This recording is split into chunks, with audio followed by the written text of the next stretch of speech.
Hi, so this is interview 3 in the CaffèInsights series, and today I am delighted to be talking to Paul Rawlinson, who I've known for maybe about 3 years now. I would say, yeah. Yeah. Paul runs a very interesting business in Harrogate called Baltzersens. It's a Norwegian-themed, well, it's sort of a Norwegian Yorkshire themed, very food-driven cafe. It actually also has a coffee shop beside, which has now been incorporated in. You originally had 56 covers. How many have you got now? We were originally with just the cafe, we were 40 odd, and then adding the coffee shop in, it gets us up to about 60 with another 30 odd outside. Paul also thinks very deeply about the whole industry and has a website at the Cafe Guy, which we will put the link in below, where he gives some very useful insight into how he runs the business. He very honest insight about the mistakes that he's made. But I kind of wanted to run through very quickly as to why I believe you should be listening to what Paul's advice is, or the conversation that we're having today. Paul is a very sharp operator. He's probably embarrassed for me to say that, but he's a very, very sharp operator. And in terms of when we worked together, he put in place a lot of what we discussed very, very quickly and very effectively, and already had a very good business. He also has a very unique and powerful identity in the business. So I've made it sound vague in terms of that Norwegian Yorkshire kind of thing, but actually it's very interesting, and you should have a look at his website to see what I mean. And I think in terms of what we've been discussing, in terms of the importance of brand, you'll see how important that is. He's a very strong food offer, which again is very unique, but he's a very deep understanding of taste and margin. So delicious food, but very margin savvy. So if you are, I often use Paul's menu as an example of a margin savvy menu, but it is delicious. I mean, I've eaten there on more than one occasion. He's very keen on tech and incorporates a lot of different types of tech within the business. So we'll touch on some of that. And he has also, by the skin of his teeth, opened a bakery business based upon the main brand, so his bakery Baltzersens, which sort of about a week before full lockdown, isn't that right? Yeah, I mean, we were, as Boris was announcing lockdown, our trades were kind of walking out of the building, leaving us with a sort of a bakery that was, broadly speaking, ready to operate. Yeah, and the final thing that I think you should listen to Paul about, or I think Paul has got some very interesting insight, is Paul is a very good operator, but he's also sort of relatively hardcore entrepreneur. And what I mean by that is he's always looking for opportunities as well. And like so many of us who do that, sometimes you make a mistake. So Paul opened a fine dining restaurant off the back, or sort of an extension of the brand to an extent, and that failed. So he has had a business that has opened and failed and been through the pain of that. And I think that provides him with a lot of unique insight into this current situation where, rather sadly, we know that some people are going to fail. So he's put some useful advice in terms of that. So that's Paul. How are you working your life on a day-to-day basis now? Tell me what's going on, both kind of for you personally and within the business or businesses.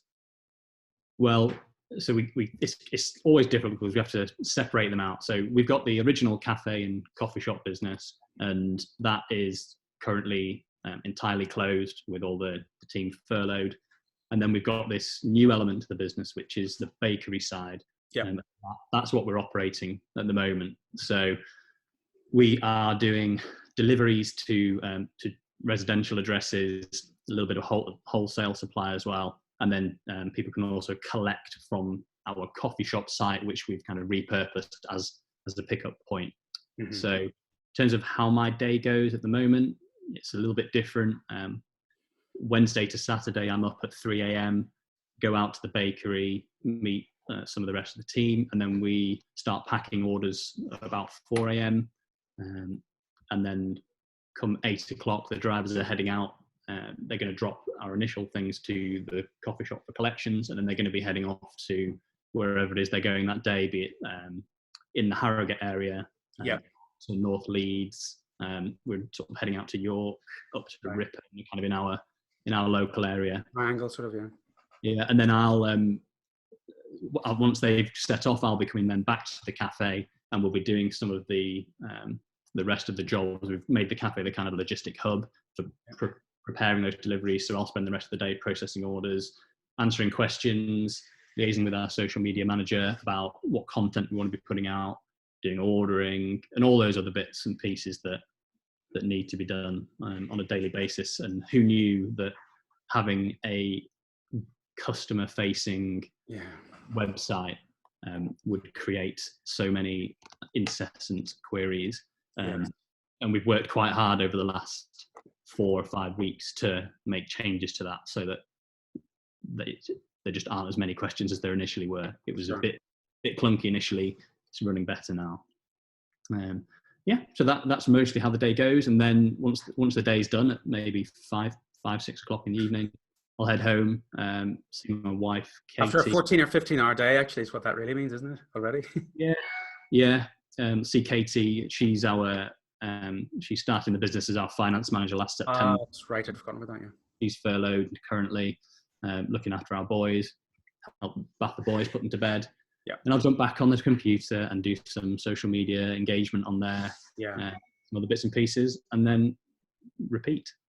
Yeah, I mean, it's worth mentioning, and we'll hopefully put links down to do. Paul's very good at the social media piece, and has done a lot of engagement. There's very strong engagement in his social media, and we'll touch on that a little bit more. But I think he's very, very open and honest in terms of asking questions in terms of what they should do or haven't done. And he's always done this. And then he gets a lot of engagement, therefore it appears in people's feeds. But we'll go into that in a little bit more detail. So the business is, you are, so the coffee shop side, it's not operating as a retail, it's just pickup. It's all click and collect, is that right, as it were? We bring some spares. We bring the spares that we've baked, and we're kind of selling them over the counter if, as people pick up if they want a few extra bits and bobs. But primarily 95% of it is just people picking up their orders, and we're not offering coffee to take out or anything like that at the moment. I mean, we had a bit of a chat the other day, and we were discussing how actually it's not that it's necessarily saved the business because it was a strong business, but we all, a lot of strong businesses don't know whether they're going to last or not. But this has really been, it's been extremely beneficial for the overall business, hasn't it, in terms of still getting some cash through, some revenue through? Oh, I mean, absolutely massive. And we can't. I'd be in a totally different position. The business would be in a totally different position if we didn't have this bakery element to it, and we were so close to not having it. And that's, and we feel initially when it all started kicking off, you were sort of thinking, oh, this is terrible timing. Like, this is the biggest single project we've done with the business since we opened it, and you sort of think, oh, the timing is awful. But actually, the timing has been really fortunate for us. And this is the thing that we very quickly realized is potentially going to help us get through it. Yeah, I mean, the interview that I had with Jake Mannion 2 or 3 days ago, I mean, he's in a similar situation, but actually much worse, because he just opened one of his new grind cafe bars 3 weeks and then had to shut it. So he's in that process in terms of, it's like Peter Dorr Smith was also saying, some businesses, not all businesses are strong all the time. We all do that cash flow up and down piece. And very strong, profitable businesses, actually, going right back to my ancient history in terms of our sandwich bars, we had a strong, profitable business, but we lost it all because of the cash flow piece, which is about, we just hadn't managed the cash. We grew too fast. And I think, Peter said that if it had hit him on several occasions in the growth of his business, the business wouldn't have survived. And I think there's maybe a little tiny bit of judgment out there in terms of these businesses that are really struggling at the moment, are saying they're going to close because they're saying it's not a strong business. Sometimes it's just cash flow or a particularly aggressive landlord.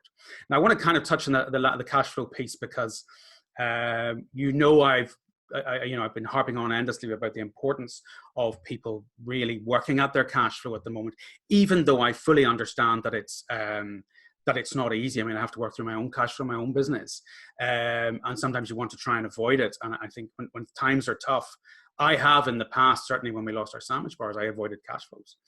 But you manage your business on a day-to-day basis outside of this period with a cash flow. Isn't that correct? Yeah, that's right. I would say I put that in place. I mean, this is the thing. I put it in place about 3 years after we started. So there's always, Yes. you can always, so if you're sitting there watching this now and thinking, oh, already been open for ages and I haven't got a cash flow. Yeah, well, that was me too. Yeah. So it's like never, well, it might not never be too late, but it's always something that's going to be beneficial for your business. But yeah, I think I put it in place about 2015, and ever since then, it is the number one thing that I use to manage the business. And there's some more tech that's coming along that I'd be interested in. There's a plug-in to Xero that might help you kind of do that without having to repeat effort. But at the moment, I wouldn't trust it. Yeah. I'd do it it's just old school. It's 3 sheets on an Excel spreadsheet. Yeah.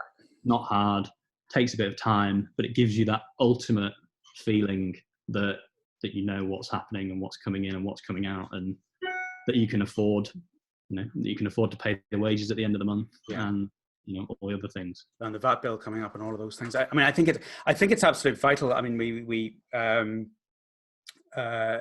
think I'm a very big fan of going old school with it, and just a simple, whatever spreadsheet works for you, and we have an example. We'll probably put the link in underneath this again, in terms of I put together a weekly one for people to have a look at. But it's actually, you can just build it up very simply yourself. It's almost the putting of it together doesn't take very long. But making sure that you've got your own information, it just charges that through. And I think the importance of it, even if you haven't got one now, is to put it in place, because you will then also see some of those expenses going out that actually you could probably trim at the moment. So maybe not, but it's 200-300 quid saved a month on some expenses that you think, I'll just let those run. Could be the difference, depending on how long you've got to operate, unfortunately, between success and failure. So how many have you got then working for you in total? Across both businesses, 30, just over 30, I would say. Right. And how many of those would be furloughed? 21 out of 24 on the Caffè side are furloughed, with the other 3 irritatingly missed the furlough by 1 day. We run our payroll 21st of the month to the 20th. Right. I processed everybody's pay on the 20th of March, and the cutoff was the 19th. Right. So three of the team missed out on furlough, but 2 of them I'm currently employing within the bakery side of the business. So they're on probably just slightly less than, maybe between half and 3/4 of the hours that I've had. One chef, I just can't employ him at the moment on that side. So yes. Yeah, it's tough. I mean, look, we're all talking about it, and I'm not talking to anybody who doesn't fully grasp the importance of the people thing, and I think all good operators really do. But I think it's I think the importance of looking after them as best you can is vital, and there will be, there is no doubt that there are going to be repercussions for those people who whether they're big business or medium business or small business, who don't look after their staff properly. People remember. How long they remember for, we don't know, but it's the likes, as I keep saying, of Branson and Stelios and so on, who just have not given themselves some great PR. There's a lot of reputations can be in a bit of a mess. So how are you communicating with them? How are you sort of engaging with them? To be honest, it's an area that actually I probably need to pick up a little bit more on. We use a piece of software. Sure. On normal week-to-week basis, we tend to try and push out like a weekly update to everyone, because no one's ever here at the same time. So that would be what I would use, and certainly around that time of pre-furlough and during explaining the furlough situation, that's what I was doing. Every time there was an update from government, I'd put an update on there and just try and push it out that way. And that's probably what we'll continue to use going forward. And I would say, talking about that whole Stelios and Branson situation, to be slightly hard-nosed about it. I mean, I actually had my team in the timeline that we went through was, I made the decision that we would be closing the cafe at the start of the week, 16th of March.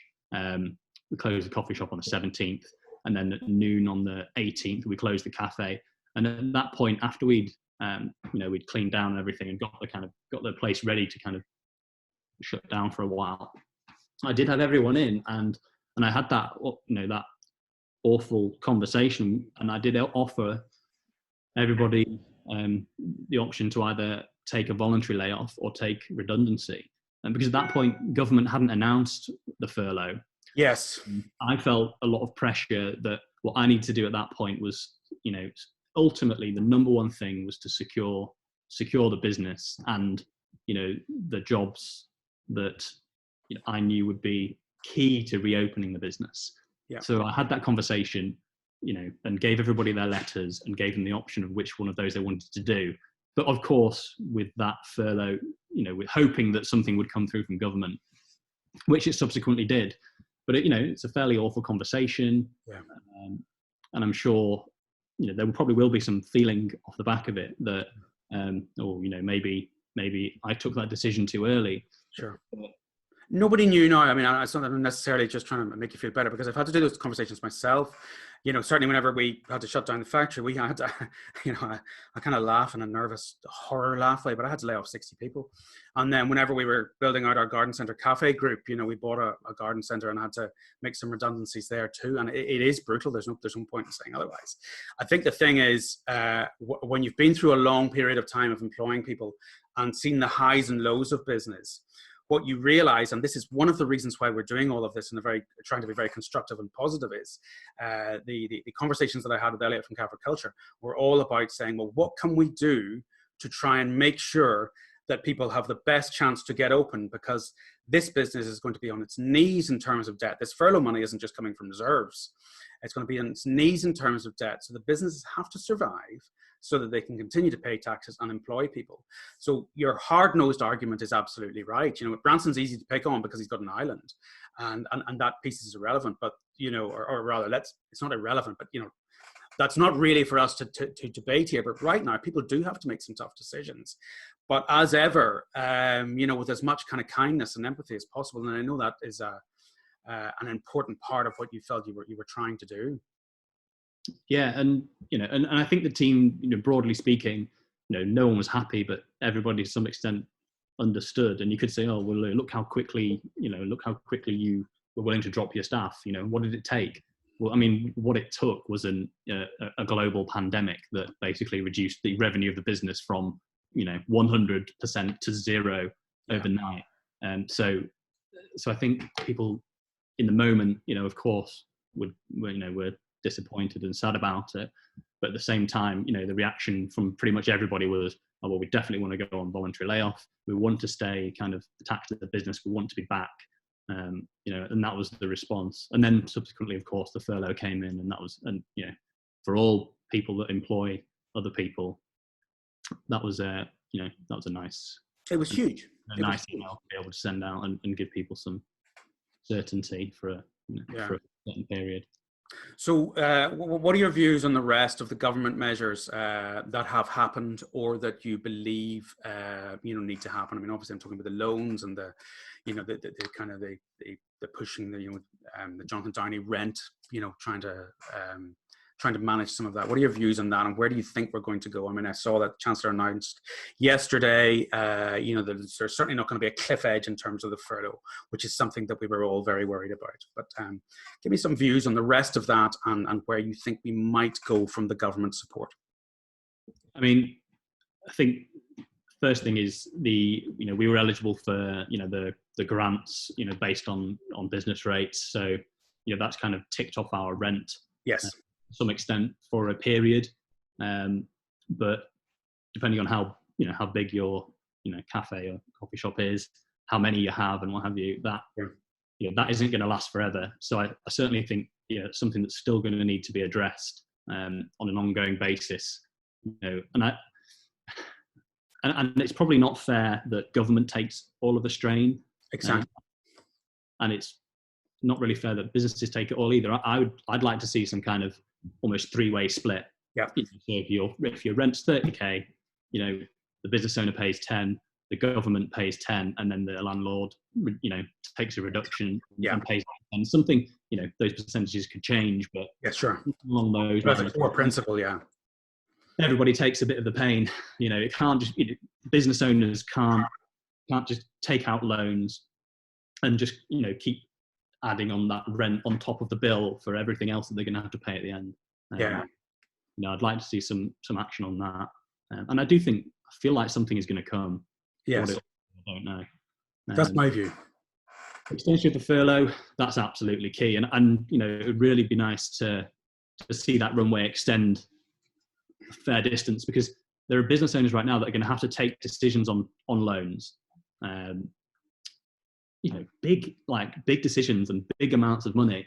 And if they know that they've got that furlough scheme in place for probably in some way until the end of the year, with a tapering down and a tweaking, they can make those decisions. But until that happens, it's going to be really difficult for. I think you're absolutely right. I mean, I'm not sure whether you noticed, but the Cafe and Coffee Shop owner Facebook group that I run, somebody put that question in yesterday, in terms of, there's a lot of people in there with the newer loans that it's much easier to get. People are thinking, should I take it, or actually is the business just done? And I think those are very difficult decisions to make. And it's like, nobody making decisions on anything, setting up any business, you never have enough data. You never enough facts. Those people who always want enough data and facts, they never get open. So we always have to make these decisions with as much data as we've got. But I think at the moment, in terms of most people, the whole reopening process, in terms of government support, whether it's furlough or rent or rates or VAT or any of these issues, we don't quite have enough data. And I think that is causing a lot of stress for people. And I think people maybe who haven't been in the industry for a long period of time, maybe been through some highs and lows before, I think there are a lot of people thinking, you know what, this may well just be the time to throw the towel in, because all I see is me building up more debt, perhaps in a business that's not that profitable anyway, which is, is quite common in the industry. So I think we just don't have quite enough data. But I'm sure you're plugging that sort of, you must be adjusting your cash flow on a regular basis based upon each individual piece of, each announcement, as it were. I'm focusing on the revenue that the bakery is bringing in, and basically from the cafe side, just pushing it back. Yes. Realistically, I'm not expecting, well, I'm not even sure if the cafe and coffee shop will, to allow people through the doors. I know. I mean, is that even going to be this year? I don't know. I'm not 100% sure. It might be in a limited capacity, but it could be a good 3 or 4 months, I think, before we're thinking that's going to be an option. I think with everybody that I'm talking to, all sorts of different clients in any of these interviews, if I know the business, I always have an image in my head of what that high street looks like, and or wherever they're operating. And of course, the neighborhood ones, I'm fairly convinced, will come back sooner. They are likely to do better because more people are working at home. But outside your main cafe, coffee shop, that road's pretty quiet, I assume, at the moment. Yeah, I mean, I don't know. There's M&S are at the end of our street. Yes. Bank, we're kind of a couple of doors down from a bank. So there's a few people queuing for the bank. M&S has a kind of queue outside. And there's people going up and down. Yes. And I think that will increase. We are actually probably the second or maybe the third busiest street in town. Our street is parallel to the high street. Yes. It is, on peak times on a Saturday, you're talking about 2,000 people walking past the door every hour. So pretty busy spot. It's certainly nowhere near that level, but sure.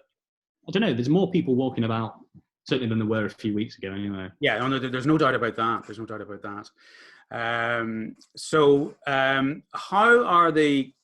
What's the customer behavior like in terms of how nervous are people coming in to click and collect? How are people desperate to be out, or what are you seeing? I think the setup that we've got with the coffee shop is that we've actually got a window that opens fully back. So we're operating as a kiosk, really. It's a pass-through window, and you can't come in through the door. And I think people have been relatively happy to do that, and fairly sensible in terms of queuing up at a distance if it gets a little bit busy during collections and stuff. So yeah, I wouldn't say people have been particularly concerned, about that kind of thing. And I think we could, right? We put a post out about it over social media on the weekend. I think we probably could open now as a coffee shop for takeaway. Yeah. And I think we'd get lots of support and lots of people coming out. But that's the thing that stops me doing it, because I don't think it's the right. My personal feeling, and every business has to make their decision with their own situation, but my personal feeling is it's not the right time to do that and make the street busier than it is. It's worth having a look or finding that post. Was that on Instagram? We put it on Instagram and Facebook. And on Facebook, because it's Paul put on a post basically putting forward the idea that obviously they have, the facilities are open. Would they be potentially making some coffee as well? And I read a number of the answers, a lot of which were, of course, extremely positive, because you have built up very strong brand loyalty. And it is really worth emphasizing that. I know I sometimes do it a lot, but Paul doesn't talk about customers. He talks about guests. There's a hardwired culture in the business that is very customer focused. Now, it's very staff focused as well. But from this perspective, there's a lot of loyal customers, and a very nice feeling within the business, which I'm going to come to in a second in terms of experience. But I noticed you got a lot of positivity, and I think you got somebody, a nurse or somebody from the NHS, sort of saying, "Can you just not?" And of which, of course, as you always do, you answered, and you answered very well.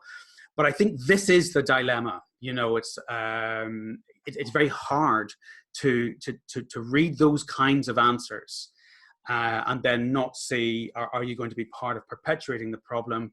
And of course, it's like so many of these conversations, it's very difficult. There's no black or white answer. And every business is different, Yeah, and we're lucky that we're in the position with the bakery side that's bringing some, keeping some revenue coming through the business. Yeah. But it's not. This isn't for us. This isn't a, this isn't a business saving decision. Yeah. Whereas for other coffee businesses, it genuinely could be. The sooner they can get open and get some money coming through the business, the better their chances of survival are. So, we're lucky to be in that position. So it's easy to, and I don't want to. We're not taking the moral high ground. It's just, we can. Sure. Do you know what? We won't do that right now. Yes, businesses can do that, and that's fine. Yeah, I completely understand what you're saying, and I think you're saying very, very honestly, yes, that you've got you have a luxury to be able to do that. It's also worth bearing in mind that Paul did a very strong move away from takeaway cups 2 years ago, maybe thereabouts. Yeah. Which got a lot of publicity, that inevitably less publicity than we were planning, John. What's that? Slightly less publicity than we were hoping. Oh, is that right? Well, a lot of trade publicity. Yeah, we were sat in the office with this thing that we were saying, right, we're going to do this, and and it'd be really good if we can. It's the right thing to do. Yeah, yeah, it feels right to us. It's, it has less of an impact on our business than perhaps it does on others. And we thought, and we'll get it out, and we'll see if we can get a little bit of PR, because sometimes that informs your decision. And as we were sat in the office, sort of dotting the I's and crossing the T's on the press release, Boston Tea Party, right, okay, their announcement, and we were like, well, we're committed now. And Boston Tea Party got, huge coverage. It was Bloomberg, BBC, Independent. It was every news outlet. Everywhere. That's interesting timing. I hadn't realized that because I was just about to say they got so much publicity. Yeah. But yeah, I feel for you. Yeah, because it's, look, we're not running these businesses purely from an altruistic perspective, much as we want to care about people and all of these things. So if you're going to take something that gives you a financial hit, hopefully you get some sort of benefit off the back of doing the right thing. Anyway, so the point is, you're going to have to go back to cups if you do takeaway anyway. Well, actually, funnily enough, I had a conversation with Kevin Murphy, who owns To Go Cup over in Ireland, and that scheme seems to be proliferating quite well, certainly throughout Dublin and certainly in metropolitan areas. And we became their first English stockist of the To Go Cup at the start of January. And they're actually producing some trays that basically you can put outside. People can put their cups on the trays, and it's kind of a no contact. You can bring them in, put them straight into the dishwasher. So actually, okay, yesterday we're actually going to take the decision that we'll serve all of our coffees in the to-go cups. We won't allow people to bring their own cups, but we also won't use single use. And yeah, that's the decision that I think we're working on going with, because it's been a long time since we've done single use cups, and despite the circumstances changing, we still think it's an issue. Yeah, it is. There's no doubt. You talk me through. You sort of you put a lot of thought into this before we talk. You had sort of worked through sort of 4 phases of how you felt we might move forward. Can you talk me through those? Yeah, you touched on some of it.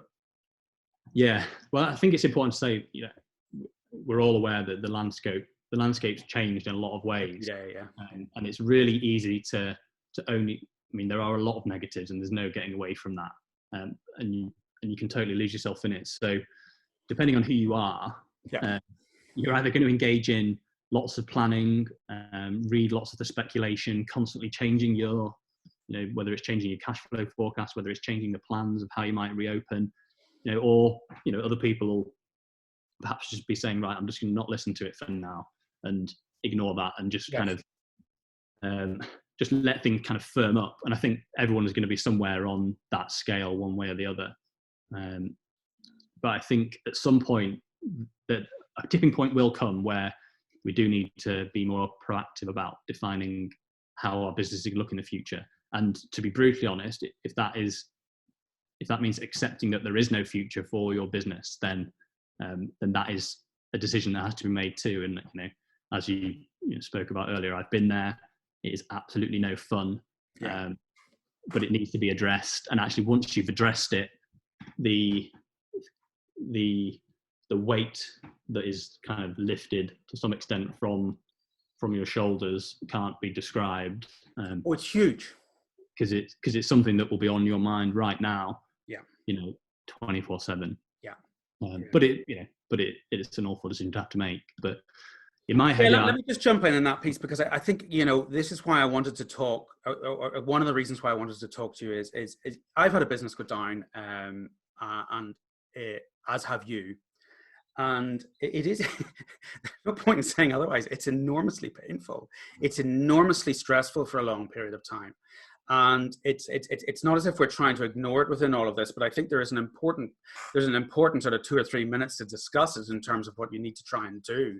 I've also helped manage some businesses over the years who, whenever they called me in for some help, you just look at it and think, well, actually, no, you are, X number of hundreds of thousands of pounds the wrong way, and this is not going to work. So the management of the process is you've got to really look after yourself, because the stress is huge. You sort of do have to pick up the phone as much as is humanly possible, whenever people are contacting you. But there is that piece also that when you make the decision, however painful it may be, there is, as you say, a weight off the shoulders. And how did you feel you managed that? What did you do? What do you think you did well in terms of managing the restaurant go down, and what could you have done better? I mean, to be honest, for us, it was almost that bit that I spoke. We got administrators in towards the end of 2017 and had a conversation with an administrator, and I would recommend doing that, because it's actually very helpful. Totally agree. Albeit once they're actually instructed, incredibly expensive, and that is something I will never forget. I know. Because it could basically, whatever money you think is in the business, or whatever money you think might come out of the business at the end of it, no, it won't. That the bill for the administrator will basically be however much money that is. That is almost exactly what happened to me. Yeah.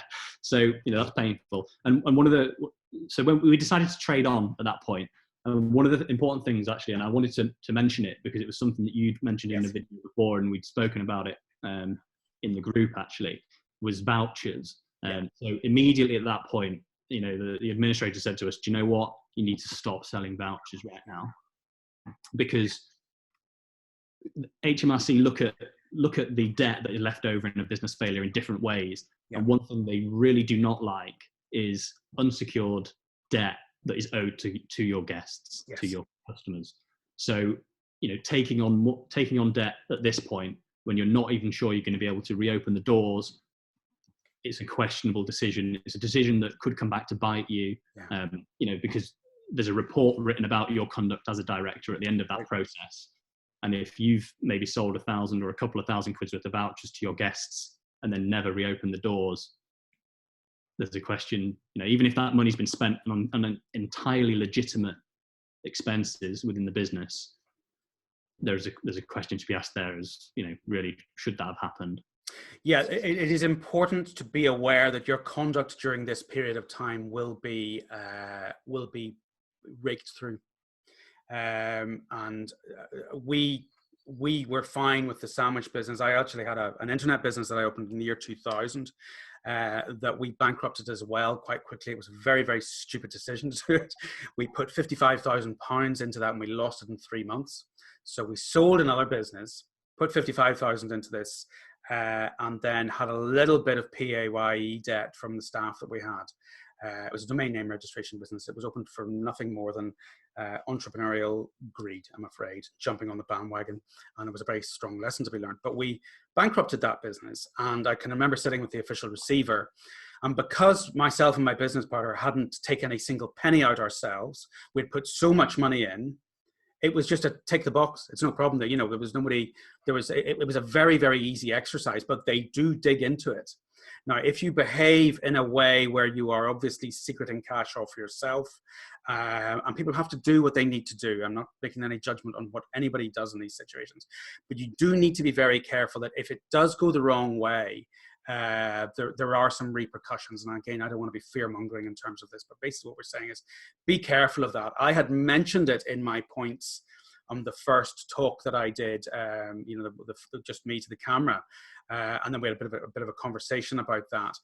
You do what you can to get money in, but be very, very aware that there are some repercussions potentially if the business doesn't work. And I know clients that have been doing that. I know lots of people who have been doing that. I'm not making any judgment on people who are doing that, but I think what we're both saying is just be careful, because it will, your conduct will be, analyzed. Yeah, absolutely. So that's really we're talking about then. Before we're talking about some phases. Yeah, you were in phase 2 there, basically. Yeah.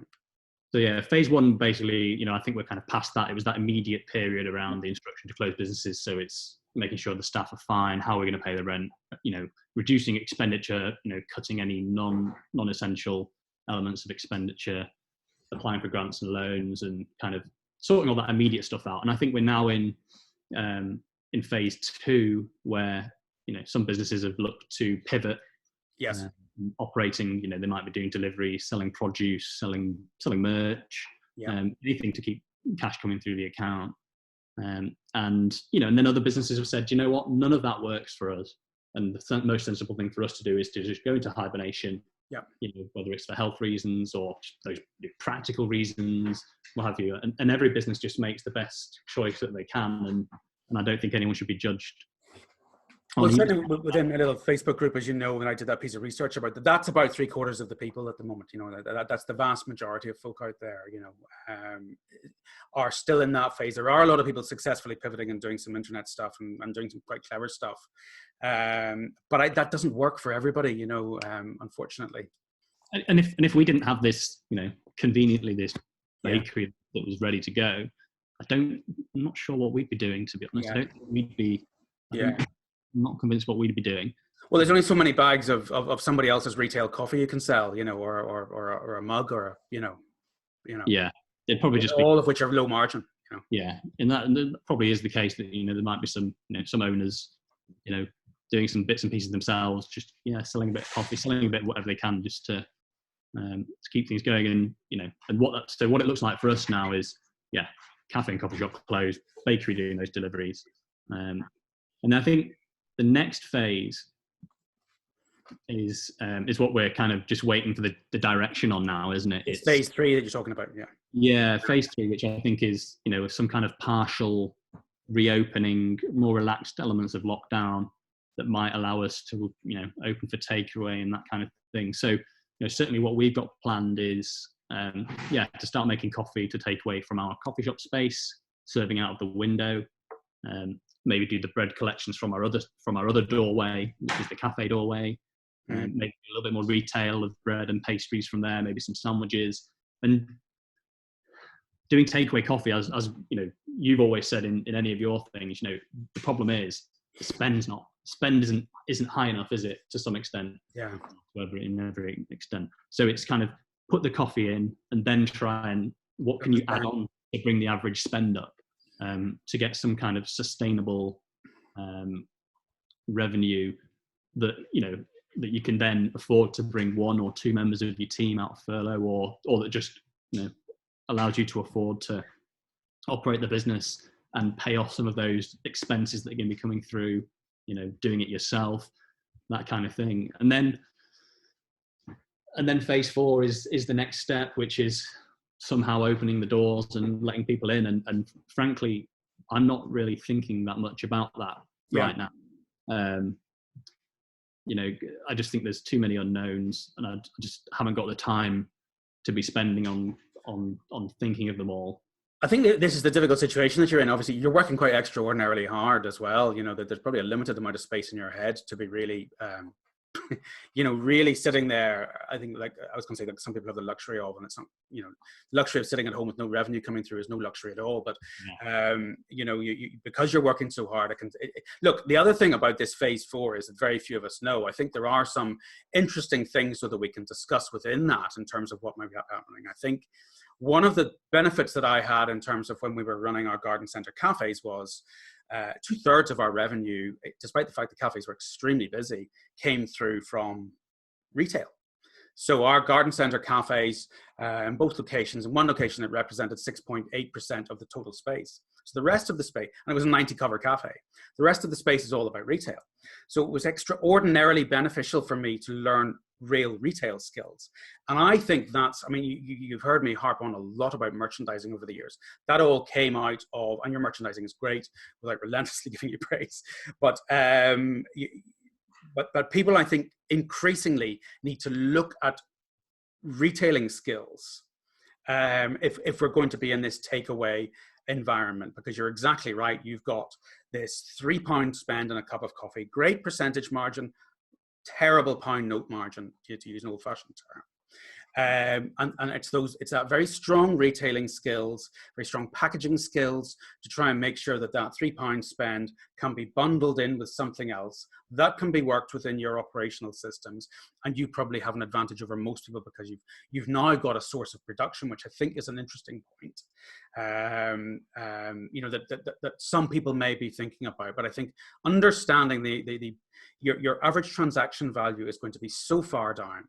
So we have this sort of vague, you know, there's a lot of talk in the industry that when we open, we'll be at 50%. Everybody will have a different figure. But if we're doing social distancing within cafes, it'll not even be 50%, because your average transaction value will still be down. So, you know, and again, it varies from location to location. So there has to be some form of a pivot in terms of understanding what the customer wants and understanding that your retailing skills and that ability to sell something alongside the coffee are going to be vital to drive that spend up and rescue the business. Yeah, and we're certainly thinking if that involves, you know, sandwiches or those kind of, you know, grab and go type items that we might be able to offer as well. Yeah, it's not going to be enough to keep a chef going.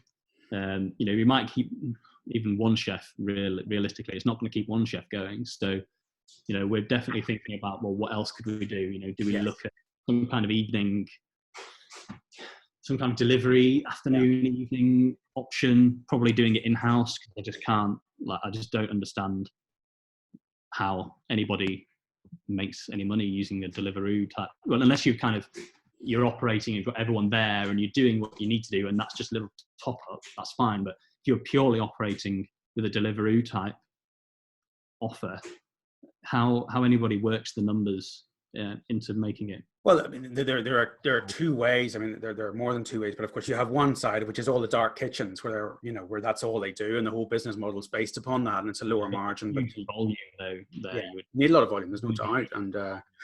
And I mean, the second piece is, and it's not really so relevant now, but it's a little bit relevant is the fact that if you take your brand, if you take this Baltzersens brand, which is a strong brand, or maybe a less strong brand, although of course the reality of a strong brand is there'll still be tons of people who don't know you're there, even though you've been there for ages. The advantage of Deliveroo and any of those, I see them as a marketing channel. So in normal times, you can be putting out product at a lower margin. As long as it's break even or better, in pure marketing terms, you can look at it as as a front end offer that gets you a new customer. So if you look at it as from that perspective, you can look at it as a pure marketing strategy. Now, only if you have the operational ability to manage it, only if you have capacity, but over time, you will start to get some new customers through to the core business. But there are lots of ifs there. So it can work from that perspective, provide a little bit of revenue through, but you can almost it's almost like it's a separate line in the spreadsheet. Yeah. And that line in the spreadsheet could almost be below the, down into your marketing level, below your gross profit. So I think I wouldn't do that, but I think it's worth viewing from that perspective in terms of at least getting stuff out there. Sure. There are multiple different ways that people are doing it. Jake was talking about how what he had done was that he had an app that is a much more clunky than the Deliveroo kind of system. But because he'd built up strong brand loyalty, as you would have, he was very clear and honest and vulnerable, like you're very good at doing, and saying, look, we have to pay these people this amount of percentage. If you download this, we only have to give them 6%, so we can actually make some money out of it. And I think there's, I know you've been good, and we'll maybe touch on that honesty piece that you've done before, but that honest thing where you look at another way to do it so that the margin is less, and help to try and manage it more yourself. There are lots of different levels of it is the point. Yeah. And I think not everything works for everybody, but if I'm seeing, as I read through your feed, you have a lot of very good products, that cinnamon bun, or, sorry, what do you call it? It's cinnamon roll, you call it. You have a lot of products. You've got great star products, which is the thing that I always harp on about. So I see people desperate for some of your product. There's a breakfast item, potato based. What do you call it? Is it Pity Pan? Pity Pan, yeah. Yeah. So if I was in Harrogate, I would go out of my way to get that product. So that, in my mind, is a classic example of a star product. I have a very savoury palate, so obviously I would go down that route. But when you have a brand strong enough and those star products that are strong enough, there are people sitting at home or potentially in their offices in more normal times thinking about that. So if there's some way you can get it out to them by trying to rework those figures, and sometimes that may be your own delivery system, and we had our own delivery system in the sandwich bars years ago. Was I tight enough in terms of really looking at the contribution from it? Probably not, but it was a big part of our business. And off the back of that, though, we got a lot of new customers, and we also got a whole chunk of catering work. So I think at this stage in everybody's business, as you and I have talked about in the past, often when people would be trying to set up, they look at their business and go, right, so I've got this coffee shop that I can open in this street. And then I'll make all this money from, Deliveroo, and I'll make all this money from selling some product, and I'll make all this money. And then the figures will finally add up. So in normal times, what I'm always saying is, and we've got to get these figures to add up as a core business, first of all, and look at all of those as extras. Classic example is evening and alcohol. Selling alcohol in the evening in a normal coffee shop doesn't really work because the environment isn't conducive to that. There are so many other great operators out there, whether it's pubs or more or newer sort of cafe bars. So you try and get you get the core model right, and then you look at those things on top. Now, again, in this new model, I'm going to use the cliche. In the new normal, I feel like a lot of businesses are going to have to look more deeply into those extra things. I talk about it sometimes that there is the opportunity in lots of businesses to have what I call as a second product. And the second product may sometimes, if you get it right, be more valuable to the business than the initial core piece. Second product for us in our original sandwich bars was the 700, the first sandwich bar was 700 sandwiches a day going out the back to, local businesses, pre-packed. So that made at least as much money as the original forward-facing one. In the second one that we opened, it didn't make very much money. It only made 15 grand a year in the first year, but we got an extra 30 grand a year out of it from catering. Now, you create a messy business with all of that, but I think everybody needs to look at it and think, well, what is that? It's not available for everybody. To an extent, you have a brand extension piece from the bakery. The second product of the restaurant was the wrong second product, as you know. But the second product for the bakery probably won't overtake the rest of the business. But it's a very good brand extension. And for some people, if you take, for example, Grind in London, enormously powerful brand. Their second product is all of that pods and branding stuff that they're selling online. And they're now distributing through Amazon and so on. So you end up with something that does two things. At the moment, it's hugely, it's hugely grown during this phase. So they've got some revenue in the same way that you have, right, with all their shops shut. But it also increases the overall value of the business because the brand's strong. Do you know what I mean? So you end up with something that you have a broader brand, so you've something that's more valuable. And Grind is very heavily driven by brand. Grind will be sold ultimately off the strength of the brand. So I mean, I've gone off on a little bit of a tangent there, but I think it ties in with what I think people are going to have to look at their businesses and think, well, maybe my brand can extend through to selling. I mean, I have a client that sells sort of muesli and various other items, own branded stuff. You know, what can be sold maybe for retail? Not everybody, but you've got some version of that. You know, what can be sold through delivery channels? What's the most efficient way to do that? What can be sold online? And is that online and delivered by somebody else? Is that online and delivered by you? Is it online and click and collect? But I think I'm in the process of trying to work my way through a sort of almost, as it were, a mind map of all of these things to try and release in terms of saying, well, here are these options that you can do that you may need to consider in future, or you may need to consider very much in your phase 4. I did a little bit of a monologue there, but does that make sense? Yeah, no, absolutely does. And maybe it's, something that we need to look at. Like you say, at this stage, if you were just doing, serving through a delivery or that kind of thing, you might find that,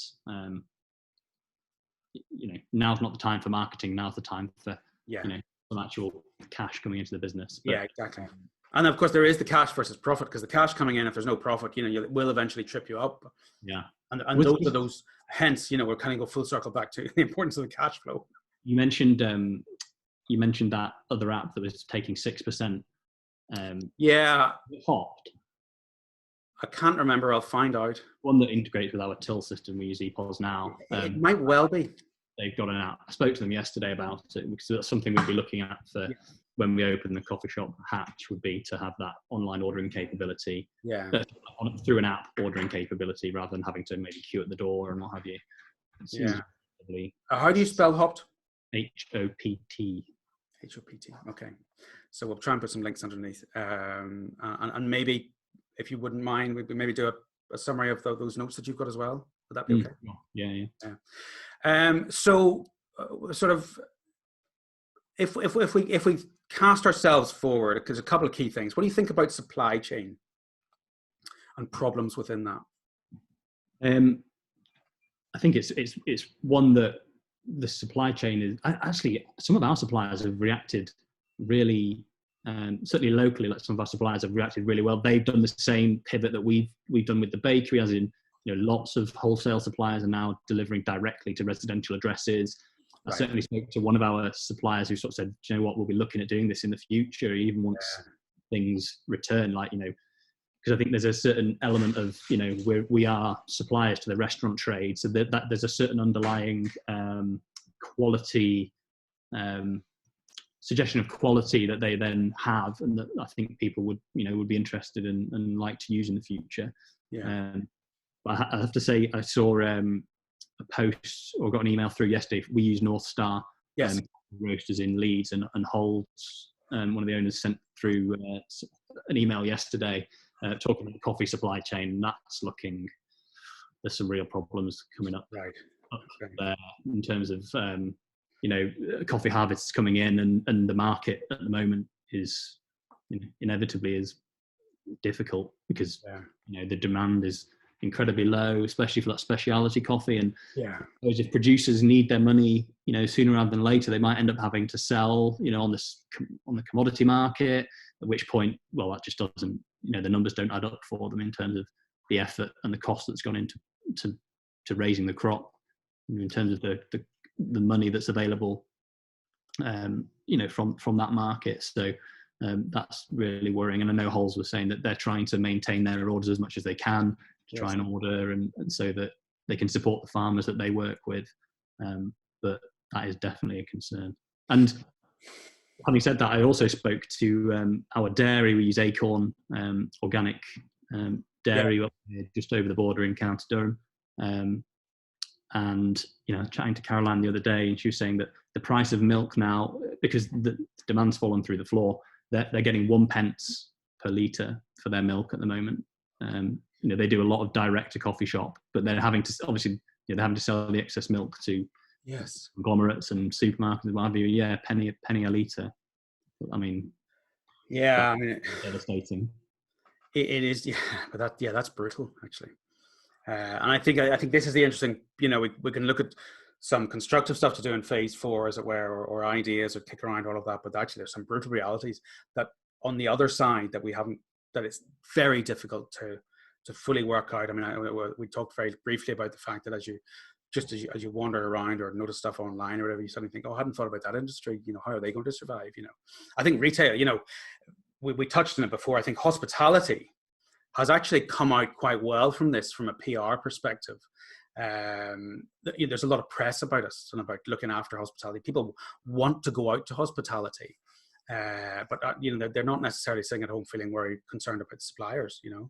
Hospitality is something that probably will do better out of it in terms of help than some other industries. But look, that's the game we're in. So, I mean, it's interesting because we haven't really spoken a lot to any roasters yet, and there are going to be some more of those roaster interviews. But there's no doubt that there are an enormous amount of roasters out there who are going to be struggling in the same way that the coffee shops are. So one sort of final positive piece or something to discuss in terms of, there's a lot of discussion at the moment then about how in this, when we were trying to persuade people to come out again and sit in your cafe or coffee shop, so kind of forget the bread piece, because if we think about that from an essential perspective, that the average consumer is going to want more experience. There's a lot being talked about a lot in the restaurant world. So that to come out, if there's a lot of discussion about how people are brewing much better coffee at home. My view on that is that I'm not really that concerned about that, because I actually think they're still not going to make anything close to the cup of coffee that can be made in a specialty coffee shop for a start. And there are so many other factors in terms of that cup of coffee, in terms of environment, the hospitality, and all of those other factors. But this talk about how much more experience people are going to want to have, the experience within your store shop is, it's just high quality, buzzing, strong hospitality, food driven business. Do you have any sort of view at all? I've no view on this necessarily. I just think it's an interesting point to discuss. I think it's probably slightly less relevant for our cafe coffee shop world than it is maybe for restaurants. But if we're persuading people to come out who have maybe learned how to cook during this phase, what more do you feel they might need? Or are you just thinking, we will open and we will do the very good job which you have done in the past and just focus on trying to do that, better than ever, as it were? I think option number 2, I mean, I never speak to, and very rarely refer to this business as being a cafe, as being a coffee shop. I always call it a cafe. Yes. And albeit we added the other side and we call that a coffee shop. Yeah. Because we don't, I'm not afraid to say, we don't necessarily brew the best coffee in Harrogate. We don't necessarily make the best sandwich in Harrogate. We don't necessarily make the best cakes or, the best everything. But what I feel like we do is we put all of those factors together with some really good service, and we offer an overall experience that that competes. you know, with other places. So, and so that's what we'll need to do again. And it's going to be difficult because that experience is going to be very different. Yeah.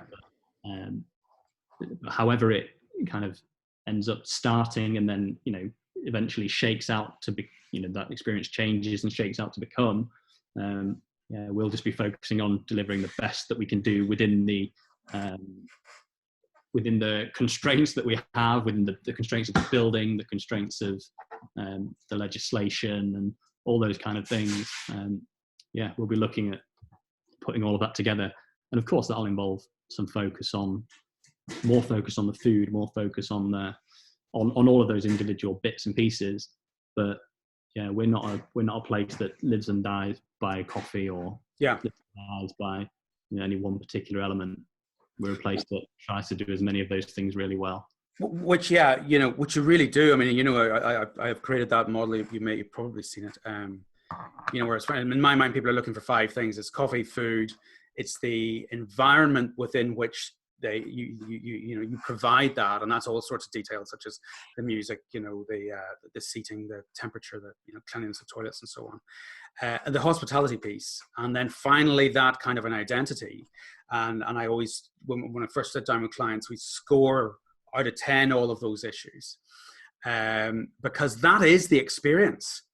You know, unless you are a very small kiosk providing extraordinary coffee somewhere and are very busy, you know, you need all of the rest of that, which is the experience. And I think we score it out of 10. And if somebody's low in a category, there's always this sort of, that's the piece that you need to work on first. Because in a business like yours, as you say, you know, maybe you can get a better cup of coffee in somewhere in the town. But you do all of those consistently very well. And I think, you know, arguably your business from that experience perspective, you've got it nailed as far as I'm concerned. I certainly don't think you need to add any more bells and whistles, but I think it's going to be more important than ever for those people who have not covered all 5 of those bases. You know, the identity piece is like the brand piece, you know, which allows you then to open up the bakery and have that loyalty, and have people also buying into, you know, engaging with you on social media, and then wanting to make sure that they come back and get their cup of coffee from you, even if it may not be the greatest cup of coffee. And for clarity, it's still a very good cup of coffee. So I think, you know, that would be my view in terms of your business. What I would say, John, as well, is we've worked really hard, you know, via social media, and that, I mean, we've always worked hard on it, but maintaining that connection with guests all the time, and delivering to people's homes actually has probably almost strengthened that level of connection. These people stood on their doorsteps, like, you know, actually, you know, I've actually got a little bit like emotional dropping to a few of our guests, because they are people that we see, you know, previously we were seeing 5 days a week, 6 days a week, haven't seen them for and they're so pleased. You know, you got husband and wife perhaps both stood on the doorway, waving, you know, blowing kisses and being so grateful. Or you just drop some bread or some pastries, but like, to some extent, you know, we're a big part of some people's routines or their lives. And so I do think that level of connection is something that's going to really help our business kind of recover, you know, hopefully that little bit, well, just relatively quickly, you know, as things loosen up, and we'll see people coming out of their way to come and visit us. And you know, and that's something that, you know, we're lucky to be able to do that doorstep stuff, but actually everyone could be doing it for you know, one way or another, but, you know, via social media or via email, or, you know, if you've got people's details, via a phone call, or via direct, you know, writing them a letter or something, like, depends on what. Agree. But keeping that up and not letting that drop, you know, that's almost the hard yards that you need to be doing now, and it's going to involve probably one of 2 things: time or money, or a bit of both, and a blend. You know, and you've probably got one of those right now. Everyone's got one of those, or a bit of one of those to spare. Yes, a lot of people. Right. Going to be possibly the time. Yeah. But we've always invested money as well as our time into that thing.